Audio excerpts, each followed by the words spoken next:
So I'm reading this Zero Hedge article.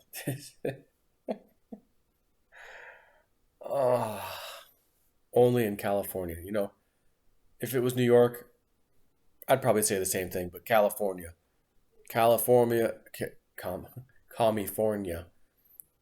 takes the cake. It's the cream of the crop of liberal, leftist, Democrat. I don't even know what word I want to use next. Just insanity. People are now calling the police, 911. Not just the police department, but 911 emergency lines. 911, how can I help you?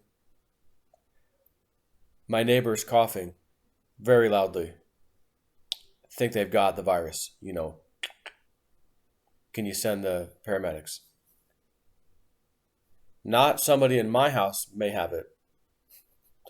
I hear my neighbor coughing loudly or sneezing loudly. It said both, either or. Sneezing or coughing loudly. They're now calling 911. Let's look at the stats for California. And again, maybe the stats changed a few minutes ago. 486 confirmed cases of the virus. 6 deaths. Yeah, see my 2 fingers here, my 2 hands? That many. 6. And that is what this has turned into. California, city of Crafton.